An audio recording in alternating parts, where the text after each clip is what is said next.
Hello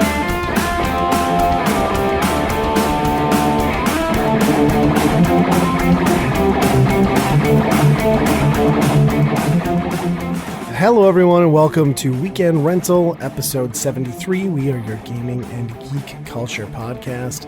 My name is Ryan. As always, I'm joined by Andy. Hey. And just Andy. No Nate today. Scheduling conflict, it happens. We're going to carry on anyway.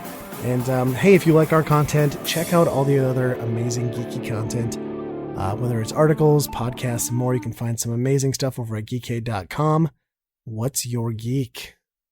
So, jumping into this episode, there's been some interesting news, a lot of like bits and pieces here relating to the next generation of consoles, the PlayStation 5, the Xbox Series X. So we might as well just start talking about some of that. I think the shared vision and topic, word of mouth that we're getting between both Microsoft and Sony is that, unsurprisingly, chip shortages, things like that, are making it difficult to launch a console in 2020. So we're being told that systems are going to be scarce at launch. So I guess we were all thinking it. Now they're just letting us know.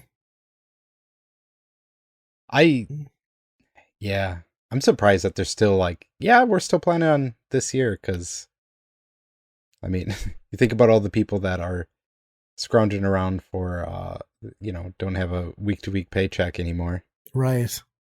And they're going to launch their brand new console at, $500 or more. Well, think of all the bloodsuckers now that are going to totally take advantage of this and do the usual launch week flip. Yeah. It's going to be unbelievable the prices that these things are going to go for online. Yeah. Yeah. It's going to be strange.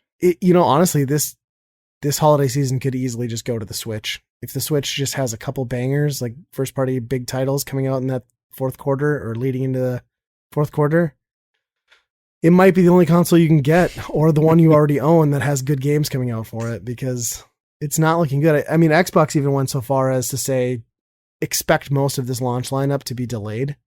So in addition to console shortages, they're saying, hey, there might not be a lot new to play.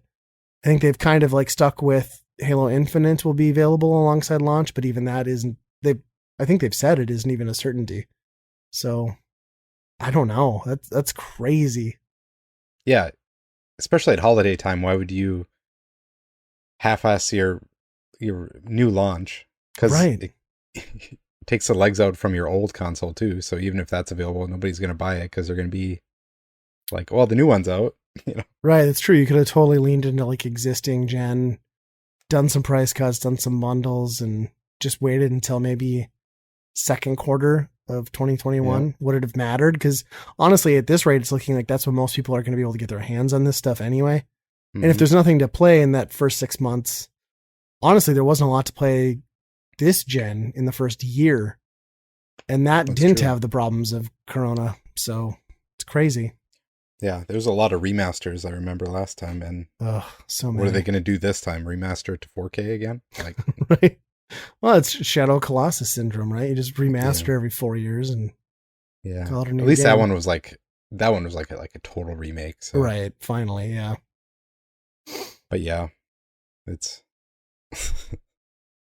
yeah. And then Xbox announced they're like 2020. They're calling it Xbox 2020, which is just like a guaranteed monthly trickle of information leading up to console launch, which they've been kind of vague on, but it sounds like titles, details about the console. I mean, we know enough, but we really don't know a lot about the games.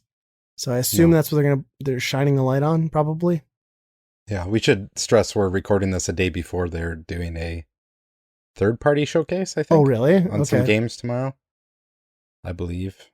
So the world will know what those are before we do here. Okay. So that's going to be the focus, is like third-party Xbox Series X stuff? Yeah. Okay. Live gameplay, they said. So. Ooh. That could be exciting. I mean, I feel like I don't even know what's coming out for Xbox other than Halo Infinite. I mean, really? Have they announced anything? Well, the Assassin's Creed thing. Okay, sure. Yeah. Said it was going to be on there. But yeah, I'd imagine, all the sports and all that stuff will be on there. But really, what is next gen in those? It's just right. The grass looks that much better, and 2K21 or whatever, they just announced that golf franchise. Yeah, half the time they have to take features out the first time they launch on a new console. That's true. Because they don't have enough time to put all the features in.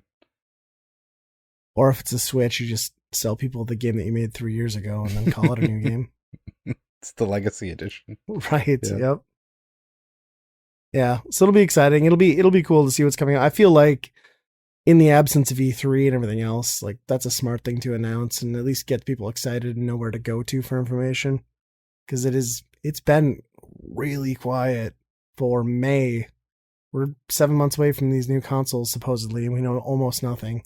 Especially the PS5. Like, they've been so vague. Other than the controller, but... Yeah, I looked that up the other day. The PS4 was pretty much wholly revealed in February of that year. And here we are in, May, and there's basically nothing. We got a controller. Right. That's about it. Yeah, we don't even know price points yet. Well, which sounds like they're struggling with, both companies, because they don't know what it's going to cost for these initial runs. My gut is they're going to have to price low and take a loss, but we'll see what they do. Because I think asking for anything over 500 is still suicide, but especially not this year, yeah. Yeah, for sure. I mean, everybody's got their Trump money. We can all afford new consoles, right? Yeah, I thought the other interesting piece of news kind of coming along with this in next gen, not that it's solely next gen focused, is that Jeff Keighley announced he's working with Sony, Microsoft, a bunch of publishers and developers for what they're calling Summer Game Fest, which is running May through August, and they'll essentially be doing spotlights on games, have demos, trials, betas available to play. I don't really know how this is going to work. They haven't really given a whole bunch of detail. My thought, though, is like it's an interesting concept, but also that's a whole lot of time to try and keep someone's attention for, where I think maybe condensing it down to a shorter window would have made more sense. They're going to be, I think, streaming it Twitch, YouTube, Facebook, that kind of stuff. It's going to be available, but I don't know. Kind of out of nowhere. Not surprising given the lack of E3. Yeah. It's definitely interesting. My question is like, is it going to be pretty neutral, like like a gaming editorial website? Right. Or is it going to be very advertising focused? And then, you can't have a neutral marketing platform. No, well, and it's just where the money plays at that point. That's an excellent point, and I feel like we're probably treading, given Keighley's love of the Game Awards, it's probably what we're walking into is like, it's not necessarily going to be unbiased. You're going to have like companies contributing cash to shine a spotlight on what they hope to make a bunch of money off of. So yeah, I guess I hadn't considered that.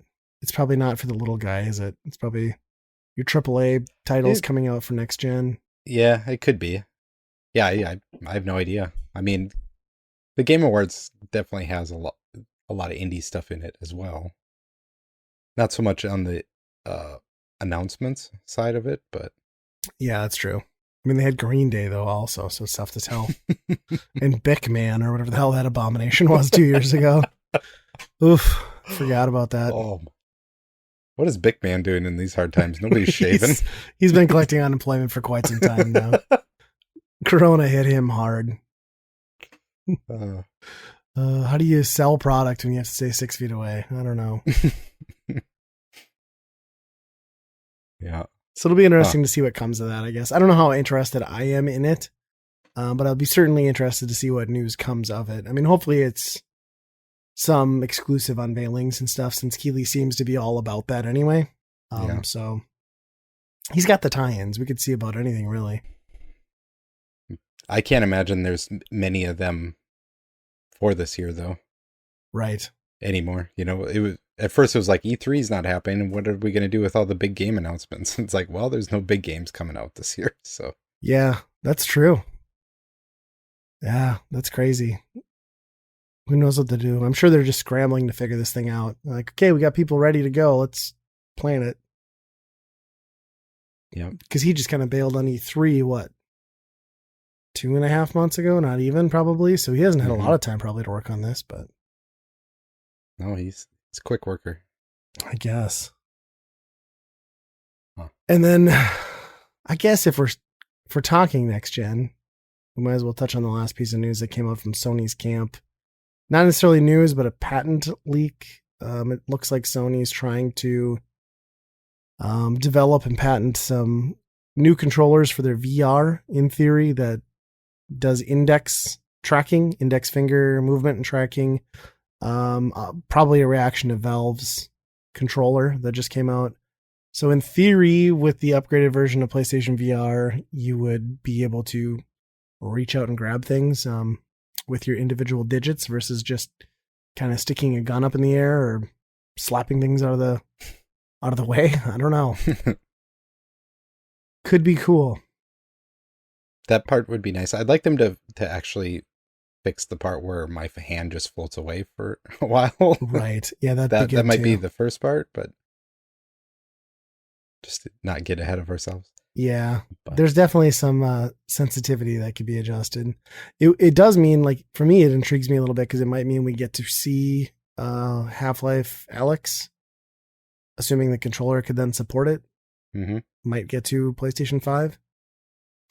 Since everyone seems to think, well, it's been divided. I've heard people say it's like, yes, this is clearly the next evolution in VR. And I've heard other people say, like, nah, it's still kind of one of those things. So I don't really know. Yeah. I do want to play it. That's what I know. I wonder if it's just like one of those things where it's just very detailed. Because like Valve is usually like, if you think you can do it type thing. I don't know. Yeah. Plus they're always like really good about physics. Like they've always had that nailed down. So I could see that being fun. Especially if I can grab like, you know, a mug with my index fingers, put my pinky up and sip the glass. You could do tea time. Yeah. Yeah. I got to make it official. So we'll see. We'll see what happens. I really hope as a PlayStation VR owner, both of us, that these new controllers just work with that. So you don't have to necessarily upgrade to the new headset to take advantage of that. Because I would imagine most of the computing power is happening on the console anyway. So yeah. I'm fine with that. I would like to keep the helmet. I'm totally fine with getting rid of the Move controllers and getting a better tracking system for the hands, though. Yeah, for sure. It leaves something to be desired. There's those brief moments where you get a night and everything's firing perfectly. And then there's just days where I'm like, why the fuck did I buy this thing? And I just put it down and I get so pissed. Yeah. Especially because it's so bad at height. Like with kids, it's so bad at recognizing height. Yeah. Yeah, me and my wife have been doing a lot of Beat Saber lately. Oh, really? And kind of getting a little bit competitive in scores. And when your arm just floats away for like 2 seconds and you miss 5 notes, it just kind of kills the whole... Yeah, that's frustrating. The game is just not competitive then. You can't go on scores at that point. So have you heard, like, I just heard recently that Beat Saber on PC, there's like a mod or an add-in that allows you to turn like any song into a Beat Saber track. Oh yeah, they had that before it even launched on PS4. And then everybody was like, are you having this in PS4? And they're like, we'll see what we can do. So they didn't? Okay, yeah. Of course not. Yeah. That would be great. Endless tracks. Yep. Because I don't mind a lot of the music that's in there, but it's also not necessarily the thing I would need to listen to. But I had that for Guitar Hero way back in the day. Really? Yeah, you could burn custom tracks onto the disc, and what? I had a Wii Guitar Hero, and it was like all custom songs, and most of them were just awful. Like nobody was good at making their own note paths, really.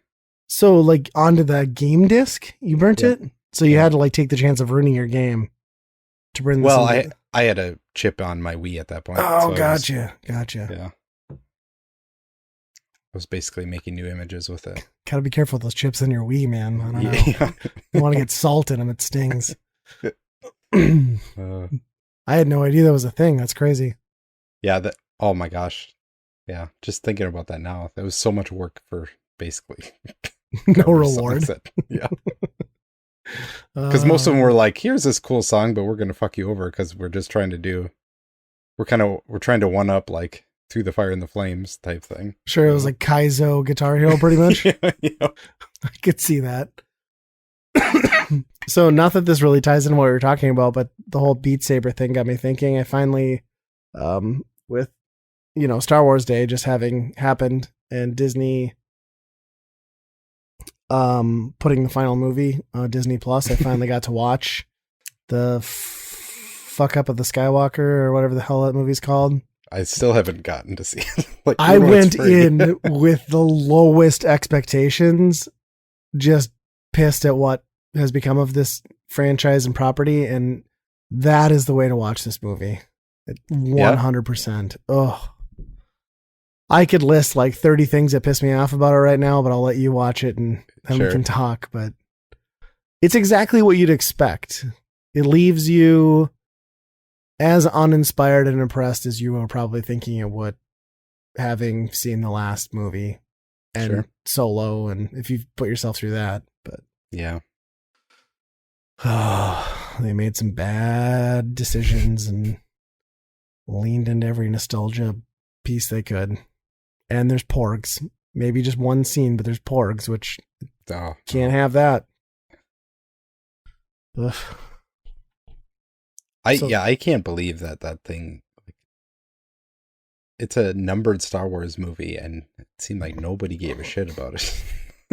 No, it was. I mean, I think The Force Awakens, like everybody, I got excited. I was like, yeah, this is a retread, but like they're hitting the right notes. This is gonna be great. And then you get to the second one, you're like, I hated every minute of this. I like some parts of it. But I don't know, man. I have a hard time with that one. I think I'm stopping at Rogue One. I think Force Awakens and Rogue One is like the last two movies in the Star Wars universe that I'm going to consider canon, and everything else is just dead to me. Yeah. Well, and the prequels can go fuck themselves. So there's a gap. There's more bad Star Wars movies than good ones? Oh yeah, for sure. Yeah. I mean, I guess you could make the argument for, no, it would still put you, well, yeah, you can make the argument for Force Awakens and Rogue One, and that would get you an even 5 and 5. But then you have to throw in Solo, so then it tips the scales. I don't know what you do with a Christmas special. Probably so bad it's good, so that maybe nets it out. I'm not sure. Yeah, it's so sad. Like, Star Wars used to be the thing to look forward to because it happened like once in a decade, and even as bad as the prequels were, like with the hype around them, I still got into it. The Clone Wars was rough. But I don't know. Disney just drained that property so hard. And I heard that this movie had obviously it had a bunch of story problems anyway, and then characters dying. But then I heard that Disney, after the final version was submitted, cut the runtime by another 20 minutes after J.J. Abrams gave him it. Jeez. So wow. I don't know. A lot happens. None of it makes really any sense. And all of it is uninspired. Yeah. Star Wars. I did see they're making one with Taika Waititi.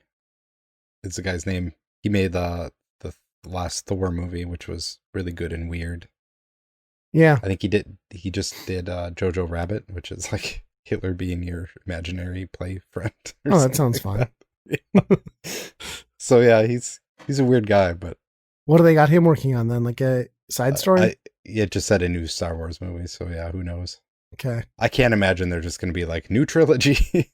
I don't know. No, I mean, just stop with the trilogies. Yeah. Like, set stuff in the universe, but trilogies are none. Nobody needs that. Yeah. They made their money back on what they paid George Lucas anyway, so they could stop forever. Just licensing. Geez, you go to Disney or like a Disney store, Disneyland, it's just like Star Wars up the ass. And it's never the new stuff. It's always like the old, like good original trilogy. And I don't know. Mandalorian was good, I guess. And I heard that Obi-Wan thing might be coming yet. There's been a bunch of turmoil on that, but that could be good if Ewan McGregor actually stays involved and stuff. Plus, I guess maybe the highlight from this last movie was one of the hobbits is in the rebellion, so that's cool. Oh, okay. has a couple speaking lines. I just couldn't get Sure. over that it was one of the hobbits. Pippin? Pippin, I think. I don't know. I can't remember Merry and Sure. Pippin. They blur together, but Yeah. he's there. That's the thing. The guy from Lost. That guy. Yep. Yep. Stupid Star Wars.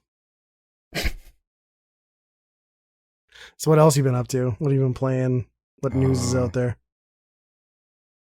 I don't know. I haven't been playing a whole lot. I did play through Journey to the Savage Planet. Okay. What's that about? Just kind of like just an action adventure game. Like you land on somewhere, you explore, you make new upgrades to your thing, and you try and get to the top of the tower, basically. So it's okay. It's like 8 hours. Kind of just like one of those fun adventure, like knock it out sort of games. Yeah. A couple weekends ago, I played this game called 7 Days to Die. Did you play it? Yeah. On our server? Not on the server yet. I just wanted to jump in and see like how the thing worked and everything. Yeah, what'd you think? It's good. Yeah. It's got a lot of fun. It's got jank, but it's like jank in a good way. Yeah. Like I got to a point and I didn't know how to get to the next steps, like the next level of good stuff to make.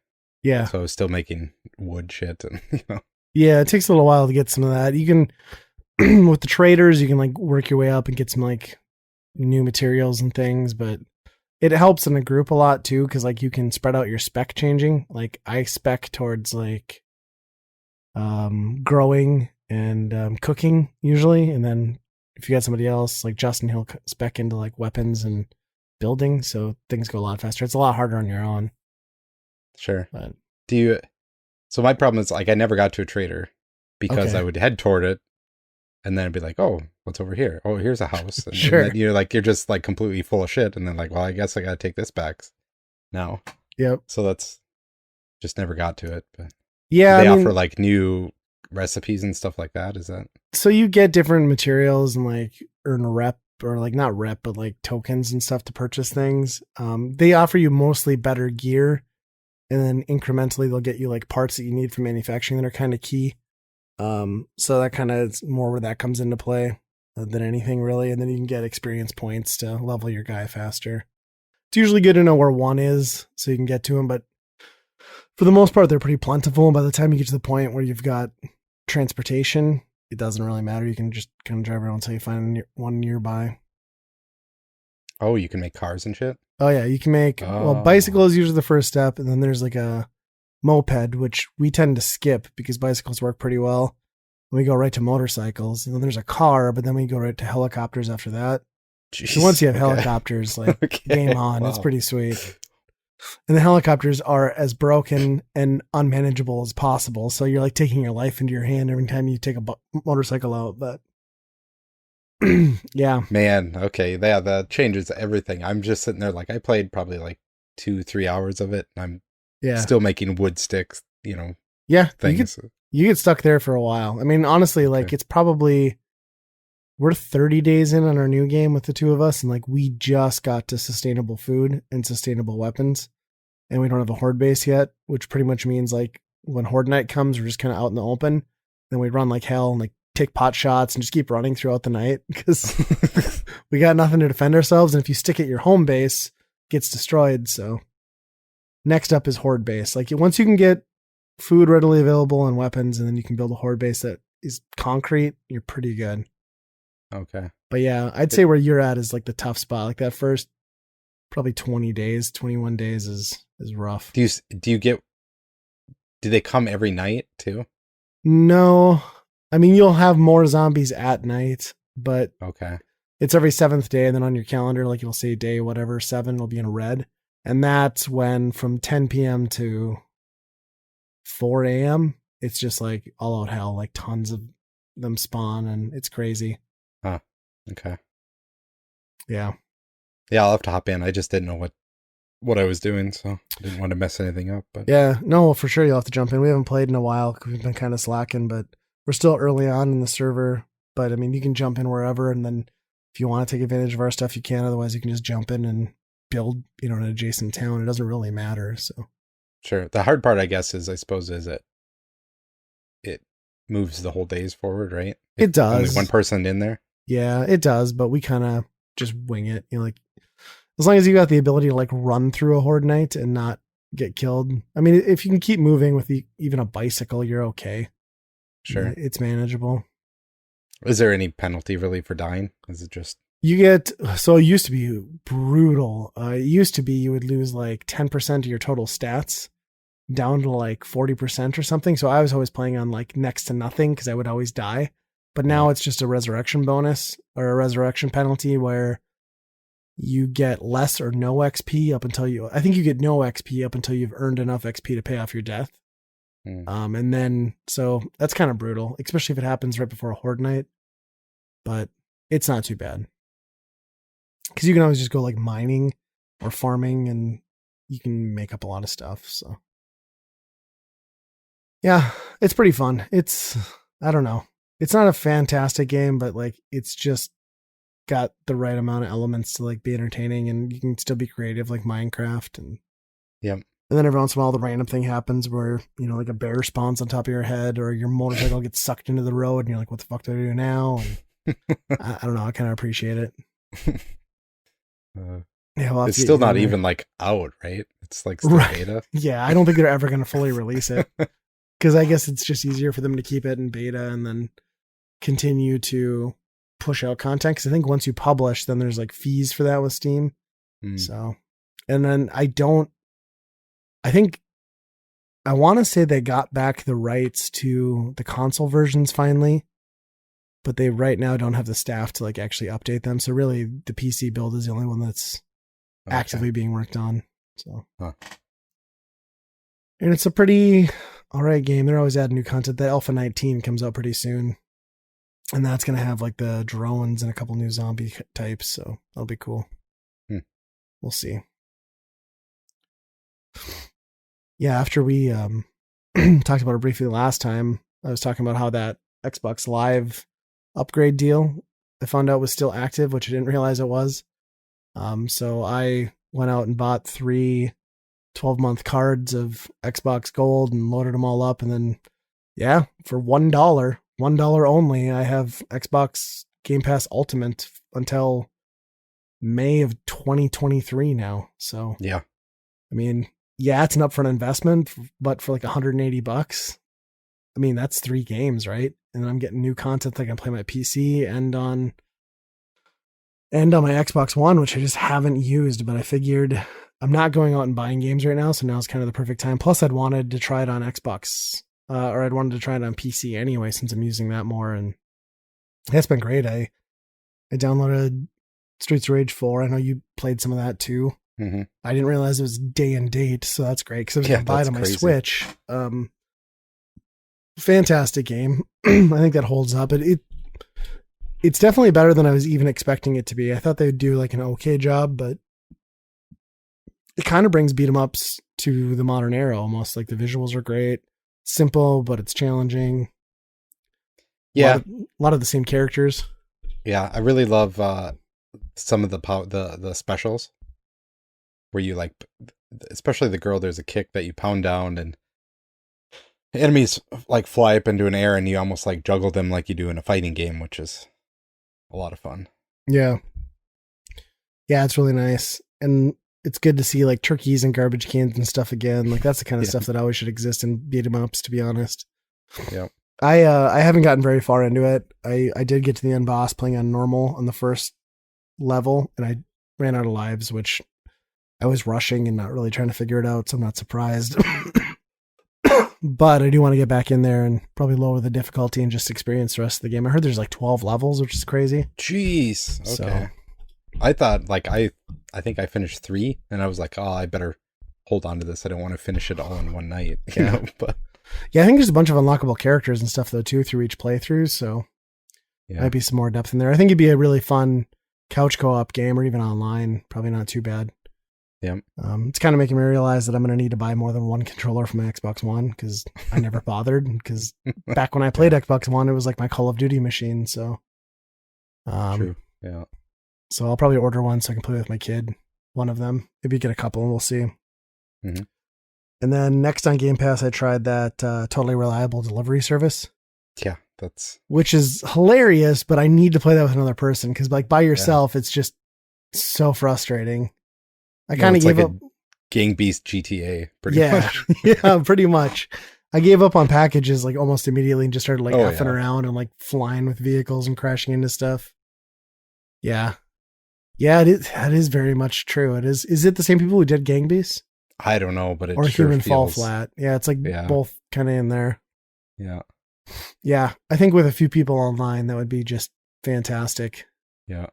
Spent a good probably 40 minutes with that though. And then I just realized like I wanted to get caught up on Gears of War. So I don't really have an interest in 5. I think 5 with the switch to like the open world segments. That's not what I want with Gears, but I downloaded and installed Gears 4 and I'm in probably 2-3 hours into that. I mean, that is just more Gears of War. I mean, with a new generation. So that's exactly what I want, right? Like you put it in, you shoot a bunch of crap, you sit there, you defend a position, you shoot stuff. It all looks pretty. Like that's what Gears is to me. And then I'm done with it. So I don't know. Oh, is that Gears Tactics? Is that PC Game Pass? PC only right now. Yep. On Game Pass. That's on Game Pass. Oh, I've heard that's good though. Yeah. I've been meaning to get to that too. I think that'll be one of the first ones I install. Yeah. And it sounds like that DayZ is coming. Is it to the PC though, or just the? Maybe it's just console, but that one would be interesting to check out too. Yeah, I know Justin sunk a lot of time into that. Said it was pretty good. Yeah, that was a huge game back then. Is that even Is that one still in beta too? Probably. I don't know. Probably. Wow. Yeah. Huh. Yeah, Game Pass is just, I mean, like Red Dead 2 is coming. Right.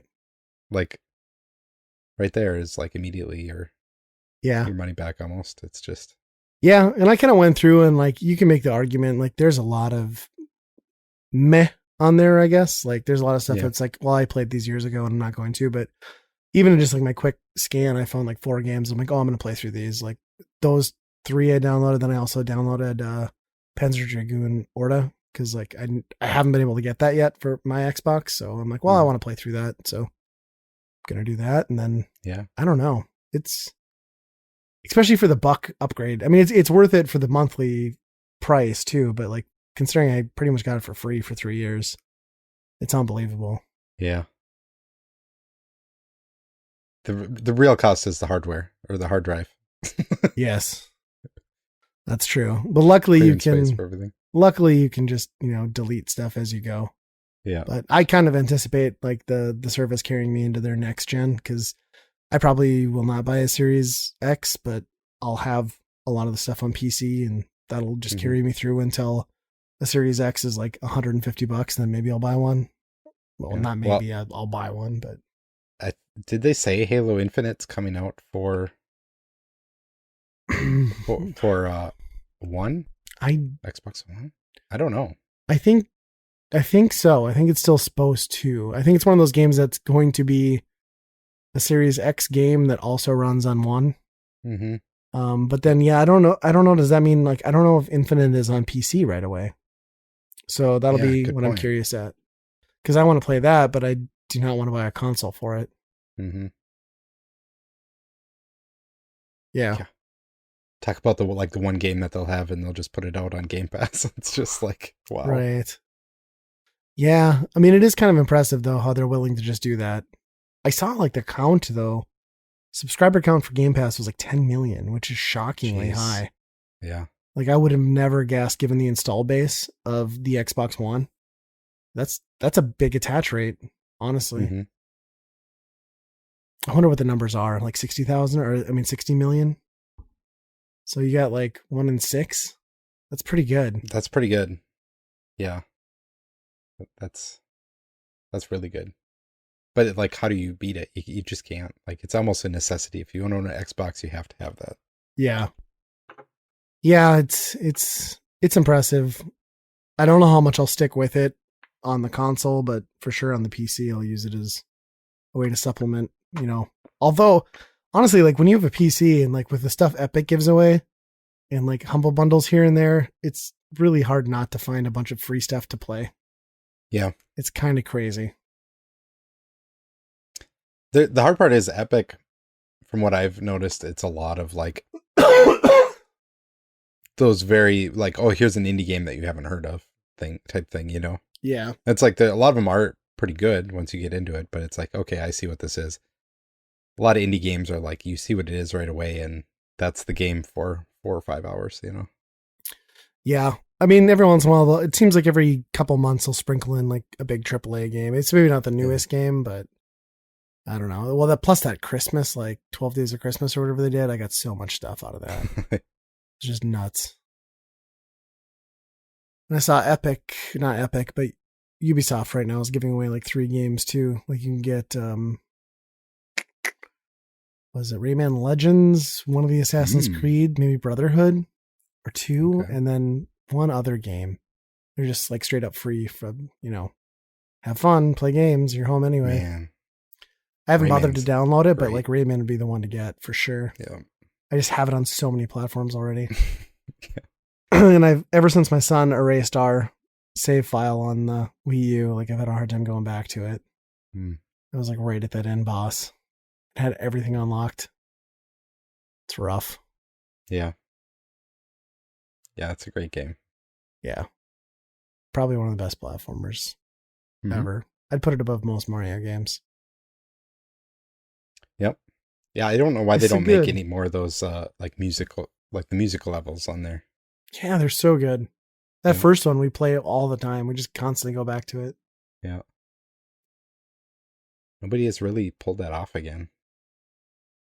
Well, it's weird how they're like so willing to port that to anything and everything, but they're not willing to put the money into a sequel. Yeah. I mean, that's true. I get that it probably didn't sell the greatest and it's taken them all these iterations to like recoup that. That was a Wii U exclusive. Yeah. Well, until it wasn't. Yeah. And then it was like everything. But yeah, it deserves a sequel for sure. I'd love to see it, especially now that it's skipped a whole generation. I mean, really. Graphically, there's a lot more that it could tie into. So, yeah. When the Wii U is your starting point, that's not a lot of hardware power. You get Rayman in Smash, and then people clamor for a new Rayman game. And is he in Smash? No. Oh, I was going to say, was he announced or something? I don't know about Smash anymore with that new Fighters Pack, like announcing they're going to have an ARMS character. I'm maybe not on board with whatever's up next at this point. I felt slightly burned purchasing the first Fighters Pack, and that's not a good first step for me.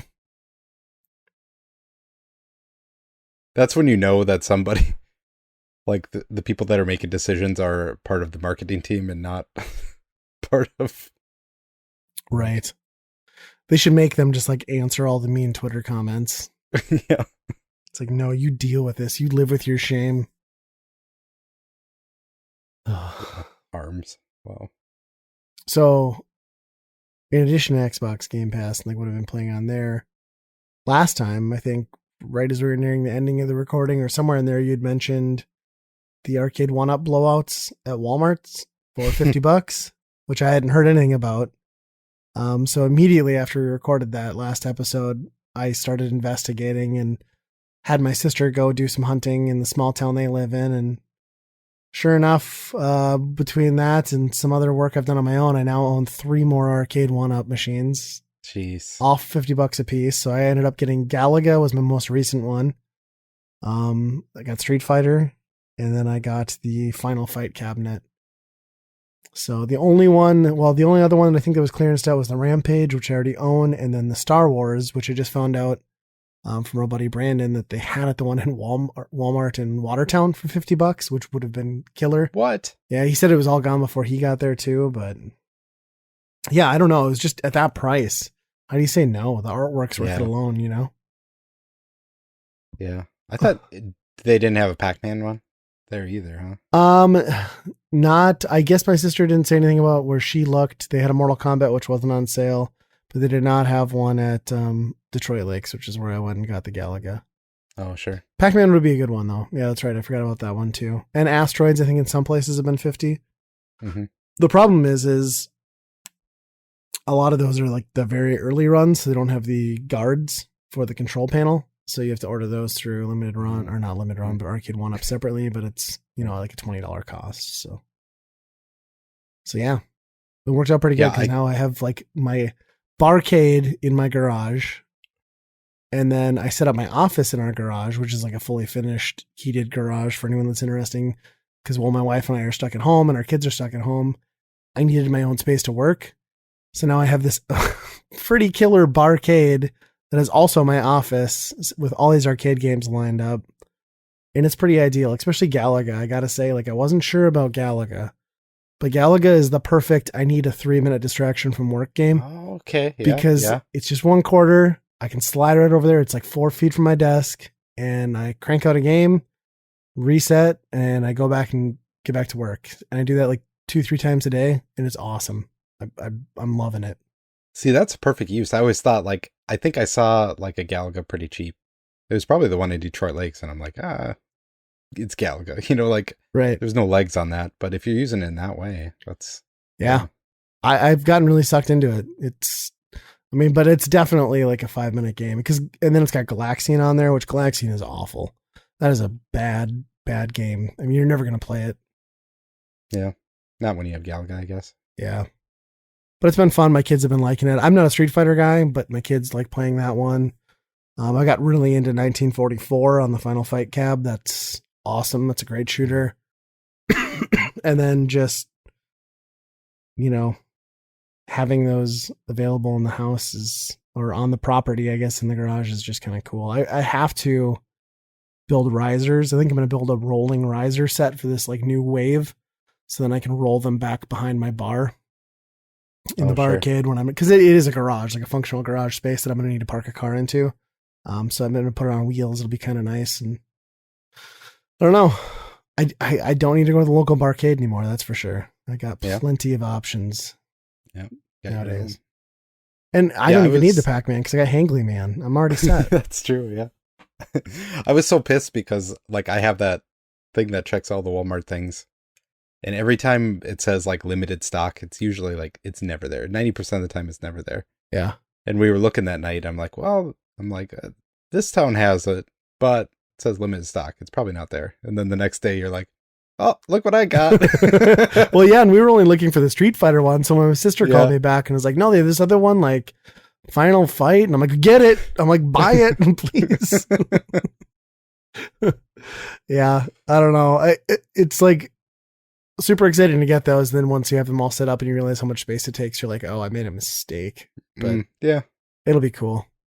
I think I'm going to just like start having birthday parties at our house now. We'll just, really do it up with some lights and new speakers and kids can have their birthday parties in my garage. So you haven't found any then, I take it? No, not really. You checked Fergus?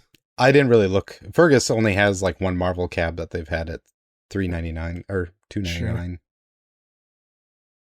And that's the only one that they've ever had in stock, I think. So yeah, and I mean everything in my area, my immediate area, like the Fargo Moorhead, is not honoring any of those prices. So it seems to be these smaller, like mid-tier, small town Walmarts that are just like, no, done. Get rid of this stuff.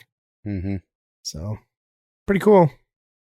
We'll have to have a weekend rental barcade get together once this all settles down. It'll be fun. Yep. Well, I got a riser for you. Oh yeah. Well, I'll have to build my own, so you can keep it until you find your own $50 cab. I need it out of my house. I saw a picture somewhere. There was like a whole end cap at one Walmart, and it was like $9, and they just had like 50 of them on an end cap risers. So those are just they're nice, but they're so overpriced. I mean, you can literally build it from like a $6 board. Yeah, because I've built one already, and it was super simple, following the pattern of the ones that come included. Mm-hmm. But yeah, so that was my exciting game hunting. Risking. That's pretty cool. Risking COVID for my sister's life, really. I mean, hey, I don't want to go into a Walmart, but will you, please? All these heavy things around, yeah. Yeah. And I met my parents to pick them up, and then my mom was like trying to hug the kids and stuff, and I had to be like, no, you get away from my children. Give me those cabinets. Get out of here. Yeah. Yeah. Yeah, I saw that they announced that they have the Star Wars sit-down one, and it's just like, you guys are going way too far, I think. Have you seen a picture of an adult man sitting on the sit-down one? Because that is awesome. It is. It looks awkward and uncomfortable. That's for sure. That's a cool idea, but in theory, I just can't imagine that working for anyone over like 13. I'm curious on the pinball. Like, assuming Arcade 1-Up kind of like survives the inevitable financial struggles that everyone's going through right now. Mm-hmm. If those pinball tables actually launch, I think I'm down with that because that price point's good. The Midway Bally one comes with 12 or 10 tables. I don't know.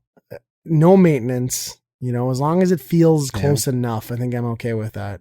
I'd love an actual pinball table, but I know that I don't have the smarts to fix a lot of that without, diving into that. And I don't know that I want to. We'll see. Yeah, I feel like with pinball, I crave more variety than getting into a actual, like one game. Yeah, that's a lot of dedicated space for a table. Yeah. For sure. Yeah. I keep looking at that thing on Facebook, that skateboarding Sega game. Have you seen that one? No. Is it the one where you stand on the board?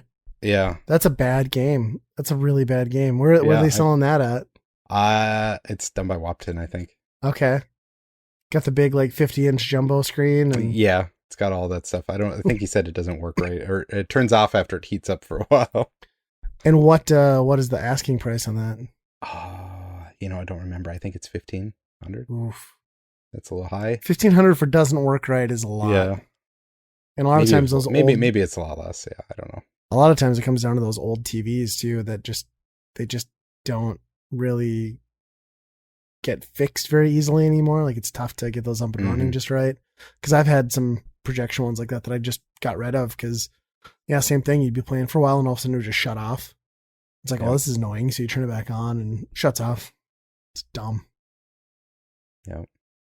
That would be cool though. Well, where would you put it? Who has that space? Yeah. That's insane. I've never seen that one though, I don't think, because oh, really? I saw the skiing one and the snowboarding one, but yeah, I played that one in a mall arcade back in, I don't even know. I was a young teenager probably. So it's been a long time. I only saw it once. It was one of those games, I think it was like a full buck too, and it just sucked and was not worth it at all. But that's Sega for you. Yeah. Those late run arcade games like that were pretty gimmicky. Yeah, well, they hit it big with Crazy Taxi, and then they thought they could do everything. Yeah. And then they went belly up. Okay, yeah, Top Skater. Maybe I have played that. Okay. Yeah. That's what it's called, yeah. Yeah, I just remember flailing and not being able to control my character or do moves at all, which was frustrating. Kind of important. So like real skateboarding. Right. Oh, there is news. I think more rumors now confirmed this week that there is a Tony Hawk coming out next year. There is? Yes. Oh. Several skaters have alluded to it along with several bands who claim to be in the soundtrack. We don't know what it is yet, but it sounds like it's happening. Huh. Which I don't know if we should be excited or afraid. Did they say like console or? They didn't say. I'd imagine a console. Yeah. And if they were smart PCs, since, EA is not putting out Skate anymore. Mm-hmm. So that could be good. We might see the resurgence of Tony Hawk. At this point, he's like the John Madden of that sport. Like, he's just geriatric and not really part of the scene, but I guess he did just get sponsored by Vans, which is weird at this point in his career, but what are you going to do? New game. Huh. How many people from the original will be in that? None. Tony Hawk. That's it. Rodney Mullen. I feel like you have to put Rodney Mullen in there. Yeah, Tony Hawk's dipshit kid's going to be in there. Riley Hawk, for sure. Sure, yeah. That might be it. I guess, was Danny Way? Or no, it was always Bucky Lasek. Danny Way should be in there. I don't know. Yeah, I don't know if Danny Way ever made it in, because they never did like the big jumps and all that shit. No. You know? That's true. Yeah, that's a good one. Bam Margera's probably going to be in there. He'll be like the fat unlockable character. Or He's the drunk you run into on the street.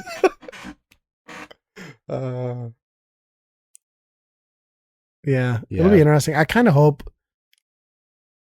it's like a whole new developer and publisher and everything, because it was EA that owned all that, right? Like, or Activision. Activision, yeah. So it'd be nice if it wasn't Activision. It was like somebody who like might actually breathe blood into it instead of just look at it as a cash grab. But who knows? Because he severed ties with Activision, right? Like they lost the rights. That was it. They're done.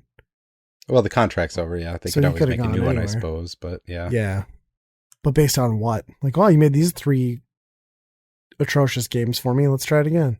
Yeah, I don't think after 5 he would put his name on that again. I don't know. No, and Ride and Shred, those are awful.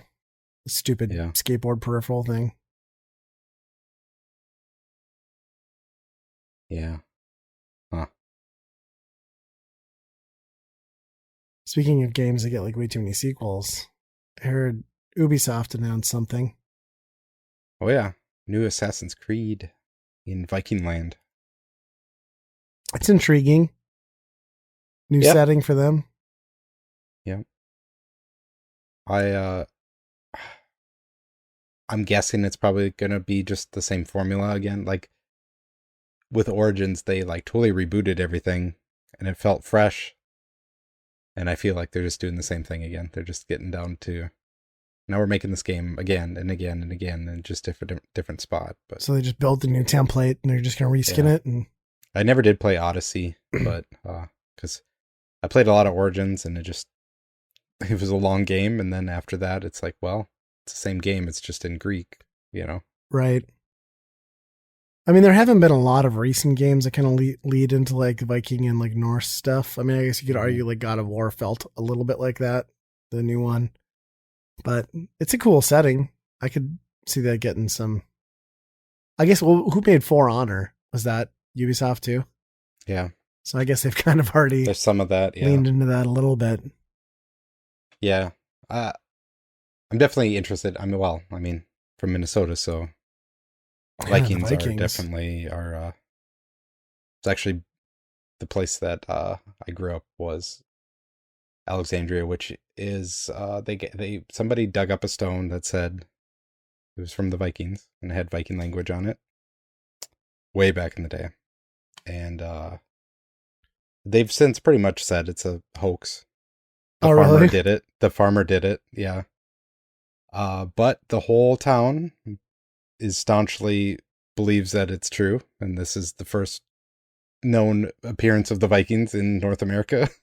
So, yeah, because it makes sense they would pop up in the middle of the landmass. So the farmer actually admitted it? No, they never did. They're still very much. So it's a conspiracy thing. Yeah, basically, it's like historians are saying, like, well, this isn't how they would write this, or say it this way back in the day. Like, sure, the language was right; it just was off a few hundred years or something like that. Interesting. Yeah. Well, who knows? Maybe you're descended directly from Vikings. This is your game. Maybe it's still there. You can go there and can go to the museum and see. There's a museum in Alexandria for this?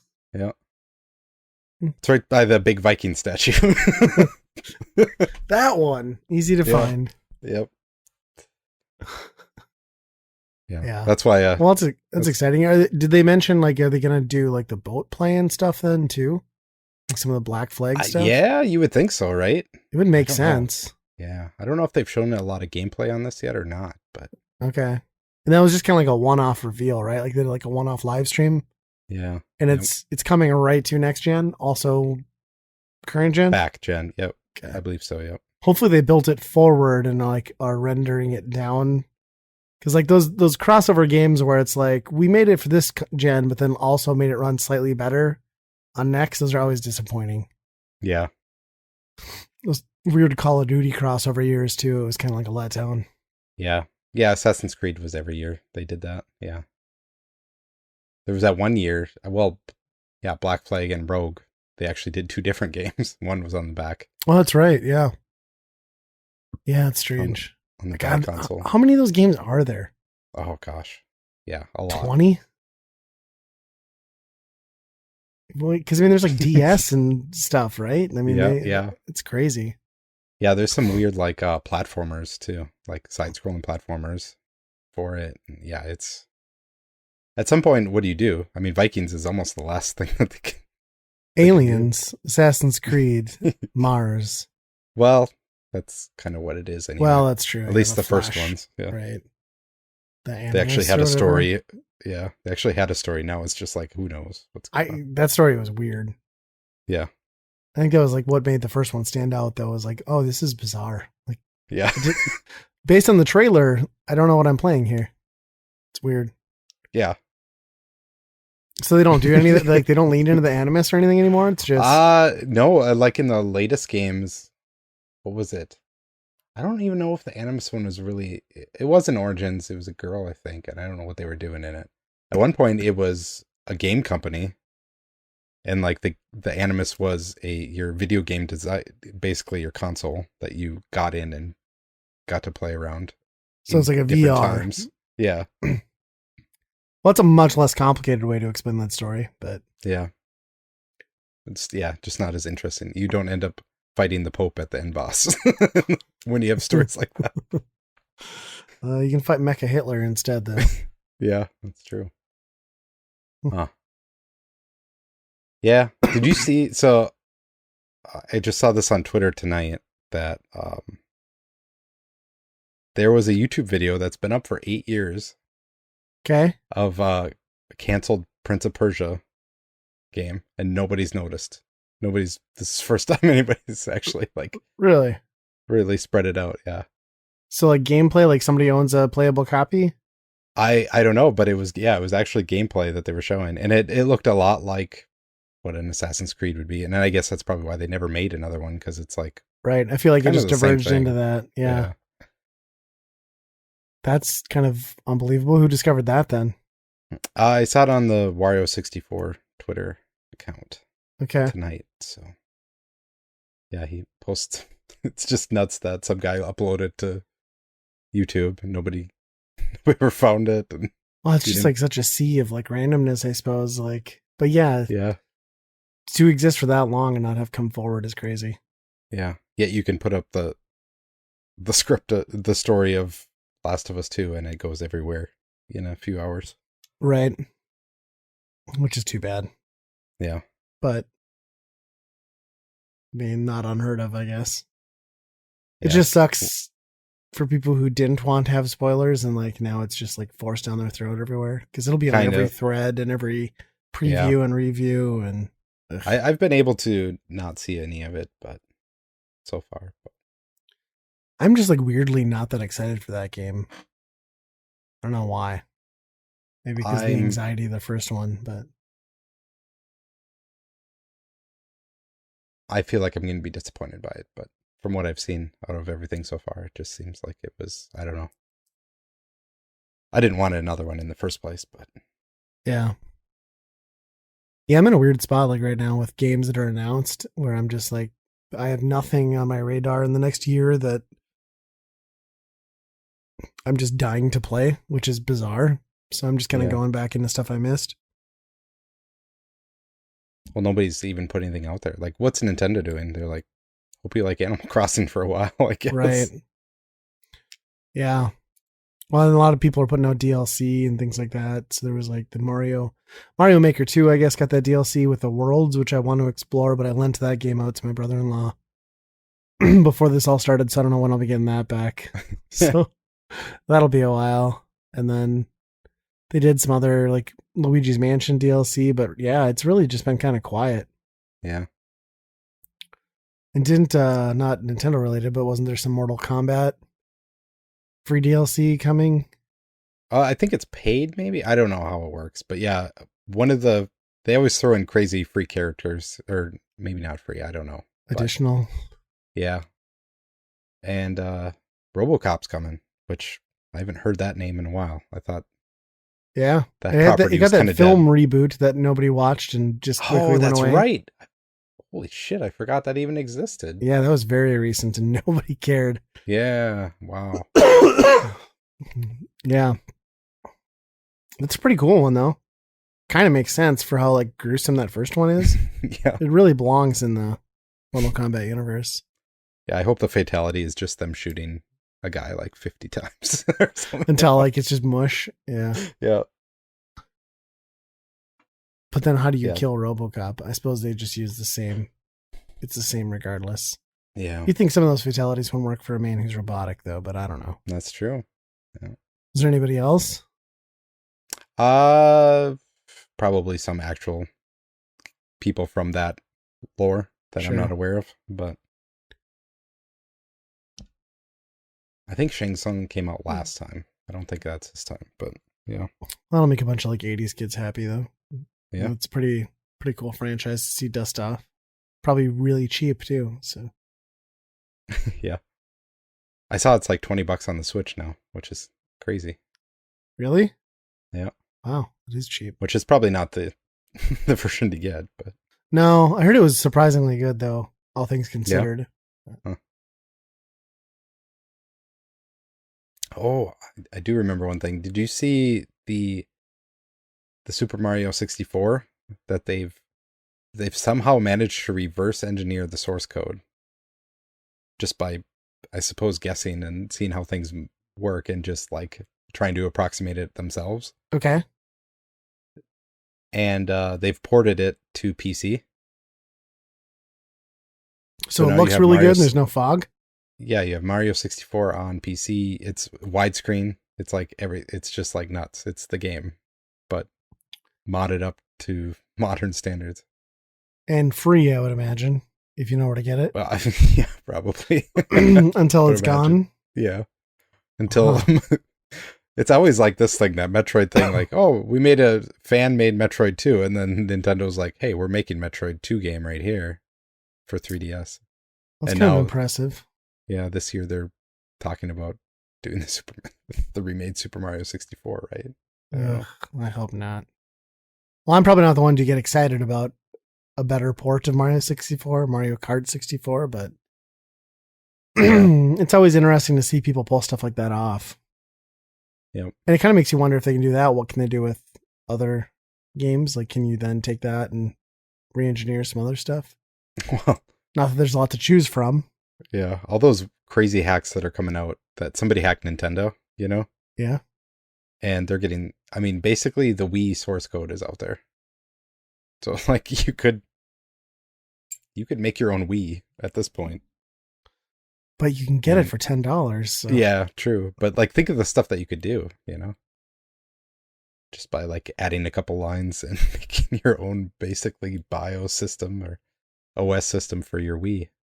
People will probably have some fun with that. That's already like a pretty good focal hub for homebrew and emulation anyway.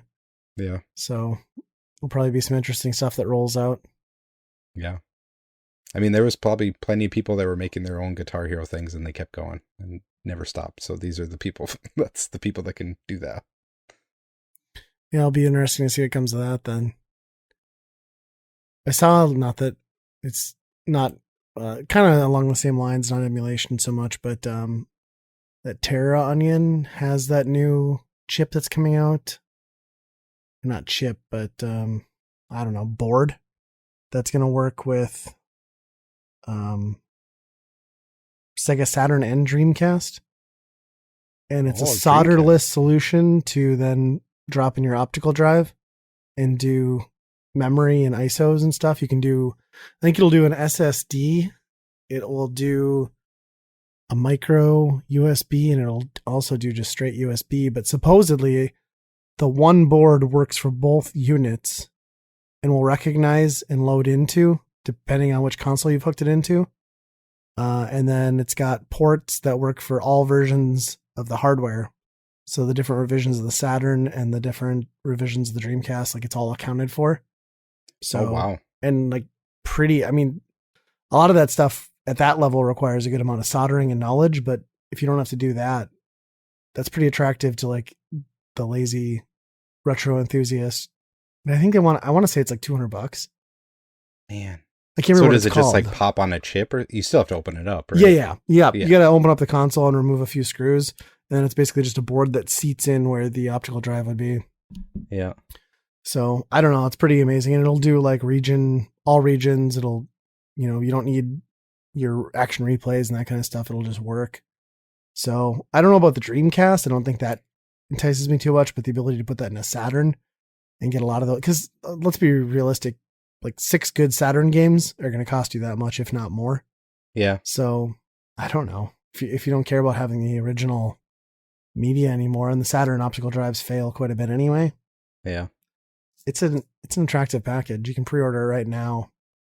I don't know that I'm going to pick one up, but I'm certainly going to keep an eye on it. But think of like how quiet your Dreamcast could be compared to most of them, where they're like when they're loading, Yeah, but half of it is that fan too, that like blood curdling, like constant fan sound. Like you're not going to get rid of that. Yeah, that is one of the loudest consoles ever. I remember like I had mine in college. I bought it when they did the fire sale after they discontinued them. And I had it hooked up in my girlfriend's dorm room at the time, and her roommate was there, like trying to study. She's like, "What is that? What is that noise?" And just like kept freaking out. I'm like, "It's this thing. Sorry." Put in some earbuds. I don't know what to tell you. I always remember like playing Skies of Arcadia, which is like a RPG with random encounters, battles, and you could hear the loading before the encounter happened. So you were like, "Oh, something's happening. It's going to happen." So you trying to avoid it, get to a door or something to get to a different loading screen before that happened. But yeah, not the quietest console, that's for sure. No.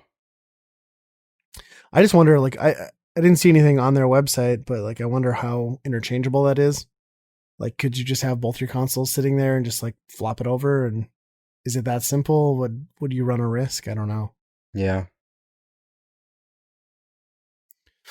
But it's cool. I might get that for the Saturn. Like that's probably the best solution for a console that you can't really emulate all that well. Unless the Polymega can do it fantastic, but I think isn't that thing like $700 now? So probably not. Yeah, with all worth that, it. yeah. Yeah, and all the Japanese shooters, and just be able to get those ISOs and throw them on there would be pretty sweet. Yeah, because I think even like Mister and all that, they're not really getting into Saturn shit yet. Yeah, not so much. I mean, it'll get there for sure. I would imagine. Yeah, that thing has kind of taken the world by storm, hasn't it? Like, I feel like every other like retro video or forum thing I see or tweet is on Mister.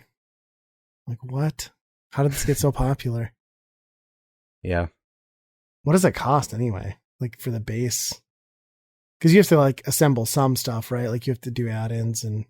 Yeah, that's the hard part, because it's like, well, this, if you want to get in this console, you need this piece and this memory upgrade and all that. Plus, you got to put all the components together yourself, and I'm sure compile it and a project. It's not just as easy as a RetroPie or anything. No. Yeah, probably not. I wonder what the market is for this stuff.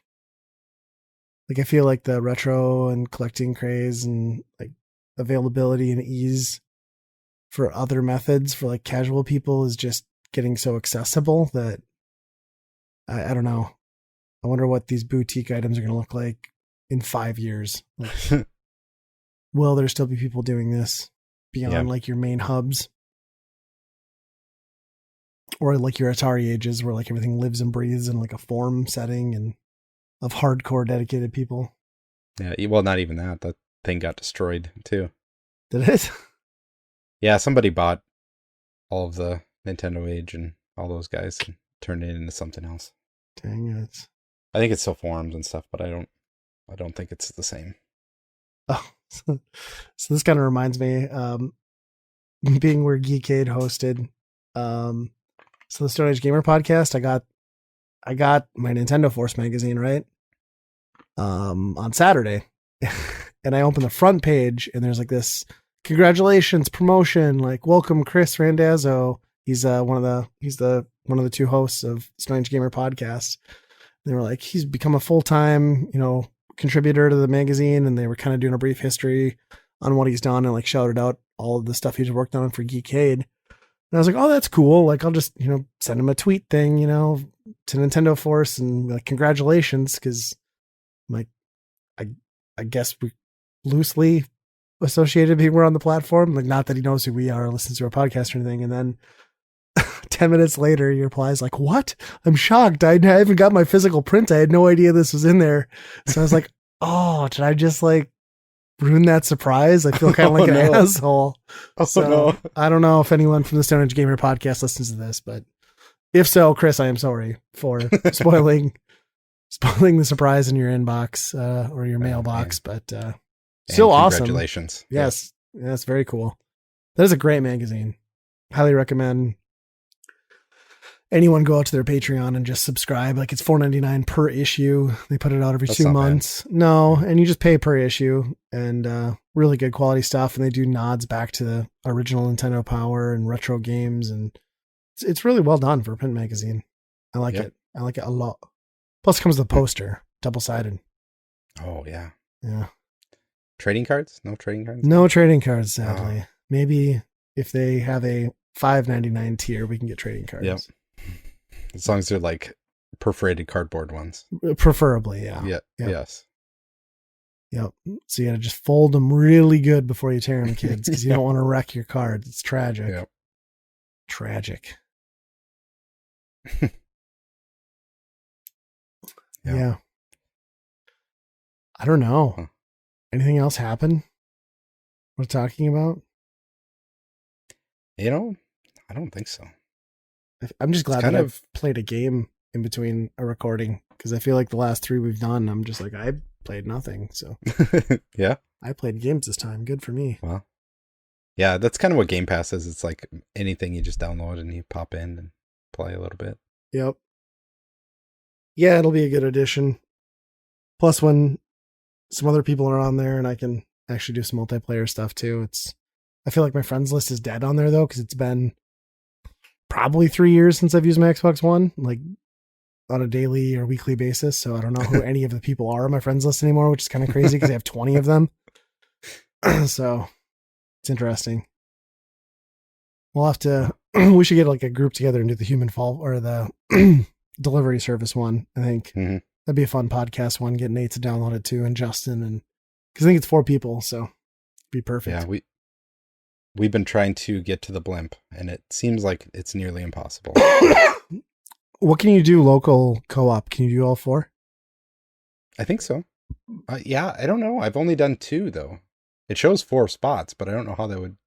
Is it just 4 up Quad, on the screen? Then? Just divide it. I'll have to get some more controllers and then jump in and try some of that too, because my kids will probably love some of that stuff. Yeah, my kids just play tag the whole time. Do you play tag, or do you just like grab someone's ass and never let go, and then like get drug around? Yeah, throw them in the cannon and shoot them, and yeah, so good. My favorite is like the potholes, and like when you realize you've hit one because you didn't avoid it, and then you can still manage to catch the package as it falls back into your truck. It's like the greatest feeling ever. Yeah. I don't know why, like that formula just never ceases to get old. Like game with exaggerated wonky physics and bad controls is just like the perfect time waster. Yep. Plus it's nice when they give you lots of stuff to screw around with like they do in that game. Yeah. Your body never looks normal either. Like the way you're trying to do something, it's always deformed, or you're holding it backwards, or Yeah, it's got a little bit of like gelatinous to your character too, where things just kind of stretch unnaturally and you're not sure about that. Plus when that opening character, I don't know if they give you a choice, but like mine had like a weird porn stash, which I found unsettling. Yeah. So yep. Yeah, it's good stuff. We'll have to do that soon. Yep. Be fun. I realized we made an error without Nate and we didn't decide who takes us out. So oh no. You want to flip a coin, or do you want to go for it? Are you prepared? Can you do it? Can you channel your inner Nate? think so. Okay. Let's try this. All right. Well, guys, it's time to close the podcast. And we'd love to hear your questions. Any pictures you have, anything like that. You can send it to weekendrentalpodcast@gmail.com. And, of course, find all of our content, including this podcast, on geekade.com. And I think that's just about it. So be kind, rewind. Trash can turkey.